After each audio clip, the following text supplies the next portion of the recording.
स्वागत है आप सभी का। आज अपन देखेंगे क्लास 10th का साइंस और 12th का फिजिक्स का, दोनों के लिए इंपॉर्टेंट है ये क्वेश्चन। तो देखिए यहाँ पर परावर्तन के नियम और अपवर्तन के नियम मैंने दोनों लिख रखे हैं। किसी ने मुझसे डाउट पूछा था कि नियम में कुछ समझ नहीं आ रहा, तो मैं उनके लिए बना देता हूँ एक बार फिर से। और ये इससे क्या होगा कि आप एक दूसरे को रिलेट कर पाएंगे। अगर आपने एक के नियम भी याद रख लिए तो आप दूसरे के भी याद रख पाएंगे। तो देखिए परावर्तन में क्या होता है, दोनों के दो दो नियम होते हैं। परावर्तन में क्या होता है, एक सतह होती है जिसके पीछे की ओर पॉलिश की होती है, ताकि कोई भी किरण अगर आती है, कोई भी किरण आती है, देखिएगा थोड़ा ध्यान से, कोई भी किरण अगर हमारे पास इस पर गिरती है, ये हमारे पास दोनों के लिए मैंने अभिलंब बना रखा है, ये दोनों के लिए सतह है, ठीक है। इसकी पॉलिश की होती है, इसकी पॉलिश की हुई नहीं होती, यहाँ से इसलिए किरण पास हो जाती है। इस पर ये आपतित किरण, ये जो आने वाली किरण है, इसको क्या बोलते हैं आप सभी को पता होगा, नहीं पता है तो मैं लिख देता हूँ, आपतित किरण। क्या बोलते हैं? आपतित किरण, आपतित किरण, ठीक है। आपतित किरण नाम होता है इसका, आपतित किरण, ठीक है। और देखिए ये परावर्तन में क्या होता है, टकराने के पश्चात इस प्रकार से होकर निकल जाती है। तो देखिए परावर्तन के पश्चात इस प्रकार से होकर निकल जाती है, तो आने वाली किरण को आपतित किरण, और परावर्तन के पश्चात निकलती, इसलिए इसको बोलते हैं परावर्तित किरण। क्या बोलते हैं? परावर्तित किरण।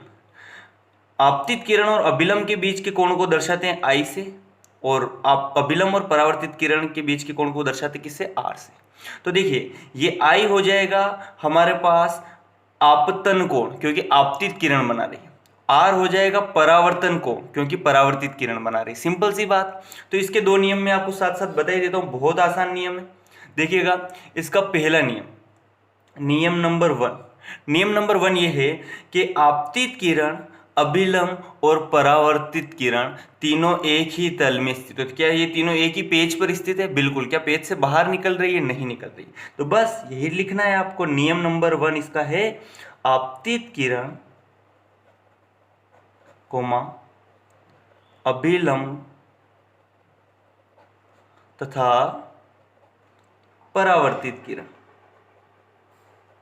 परावर्तित किरण तीनों एक ही तल में, एक ही तल में स्थित होती। आसान है, स्थित होती है। क्लियर है? पहला नियम, आपतित किरण, अभिलंब और परावर्तित किरण तीनों एक ही तल में स्थित होता। आपको दिख ही रहा होगा, तीनों एक ही तल में स्थित है, तीनों एक ही पेज पर स्थित है। दूसरा नियम बहुत आसान, देखिए यहां पर जो है जिस प्रकार से गिरेगी उसी प्रकार से इधर निकलेगी। अगर मैं यहां पर थोड़ा सा बड़ा करके गिराऊंगा तो ये इस तरीके से निकलेगी, मतलब ये कोण बढ़ जाएगा। मतलब यहां पर कुछ भी विशेष नहीं है कि ये आई जो होता है यहां पर आर के बराबर होता है। मतलब दूसरा नियम यहां पर है आई इक्वल टू आर। मतलब इसका अर्थ है कि आपतन कोण, जिसको बोलते हैं आई, तथा परावर्तन कोण दोनों सदैव बराबर होते हैं, दोनों सदैव बराबर होते हैं। बस ये हैं दो परावर्तन के नियम। ये जानना इसलिए जरूरी ताकि आप अपवर्तन के नियम भी बहुत आसानी से सीख पाए। तो दोनों नियम आपको समझ में आए। बस अब अपन चलते हैं अपवर्तन की तरफ। अपवर्तन में भी सेम टू सेम है। अब यहाँ पर पहले देख लेते हैं अपवर्तन किस प्रकार से होता है। तो मैं आपको यहाँ पर बता देता हूँ। अगर कोई किरण इस तरीके से गिरती, तो देखिए परावर्तन में तो वो इस तरीके से टकरा कर निकल जाएगी, लेकिन अपवर्तन में क्या होता है कि वो अपने मार्ग से भटक जाती है। ये ऐसे होकर निकलनी चाहिए थी, लेकिन ऐसे नहीं निकलती और ना ही परावर्तित होती है, तो अपने मार्ग से भटक कर कुछ उसने टेढ़ा बना लिया। देखिए मार्ग ऐसा था, इसका मार्ग इस तरीके से जाना था इसको, लेकिन इस तरीके से नहीं गई, थोड़ी सी टेढ़ी हो गई। बस तो इसमें भी देखिए आने वाली किरण को क्या बोलते हैं? आपतित किरण। और यहां देखिए क्या हो रहा है? अपवर्तन हो रहा है। तो जाने वाली किरण को क्या बोलेंगे? अपवर्तित, अपवर्तित किरण। बस आपतित, अपवर्तित, और यहां पर यह अभिलंब है और यह सतह है। जो आपतित किरण अभिलंब के साथ कोण बनाती है उसको आई से दर्शाते हैं, और उसको क्या बोलेंगे? आपतन कोण, जो पहले बोल रहे थे अपन। और जो अभिलंब के साथ अपवर्तित किरण बनाती है उसको बोलते हैं अपवर्तन कोण। पहला नाम था परावर्तन कोण, और अभिनाम हो गया अपवर्तन कोण। बस सेम टू सेम हमारे पास नियम है। बस ये अगर आप सीख गए तो नियम भी सीख जाएंगे। तो पहला नियम सेम है, मैं इसी में बना देता हूं। देखिए सेम टू सेम, आपतित किरण, अभिलंब तथा यहाँ परावर्तित किरण नहीं, यहाँ पर कौन है, अपवर्तित किरण, तीनों एक ही तल में स्थित होती हैं। आप लिख देंगे आपतित किरण, चलिए मैं लिख देता हूं, आपतित किरण कोमा अभिलंब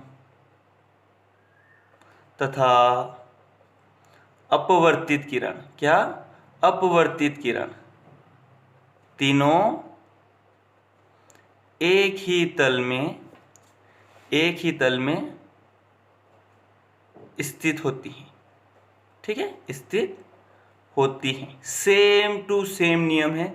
यहां पर परावर्तित किरण थी, उसकी जगह केवल अपवर्तित किरण आ गया, क्योंकि यहां अपवर्तन हो रहा है। देखिएगा दूसरा नियम इसका इंपॉर्टेंट है। दूसरा नियम कोई ज्यादा नहीं है। देखिए यहां पर क्या आप नापेंगे, ये आई और ये आर बराबर आएगा क्या, नहीं आएगा। अगर ये किरण ऐसे जाती तो फिर भी आर बराबर आता, लेकिन देखिए यहां पर आर छोटा हो गया। अगर आप विरल माध्यम से सघन माध्यम में आएंगे तो ये भी मैंने बताया था क्या होगा, इसके पास झुक जाएगी, पास आ गई, इसलिए आर छोटा हो गया। और अगर सघन से विरल में आएगी तो दूर हटेगी तो आर बड़ा हो जाएगा। ये तो इसके नियम होते हैं। लेकिन मैं यहाँ पर आपको बताया था इसका जो अपवर्तन का नियम है दूसरा, तो ये आई और आर तो बराबर नहीं है, लेकिन मैं आपको यहाँ पर बता देता हूँ कि इसका एक नियम होता है कि आपतन कोण और परावर्तन कोण का जो साइन होता है उसका अनुपात निश्चित होता है। मतलब ये है आपतन कोण। देखिएगा इसका नियम यह है कि आपतन कोण जिसको बोलते हैं आई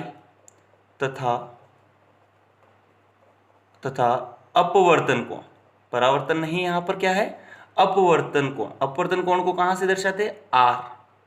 आपतन कोण तथा अपवर्तन कोण आर का साइन, जिसको जहां भी बोलते हैं आप साइन मानेंगे, आपतन कोण तथा परावर्तन कोण का साइन का अनुपात, साइन का अनुपात सदैव निश्चित होता है, निश्चित होता है।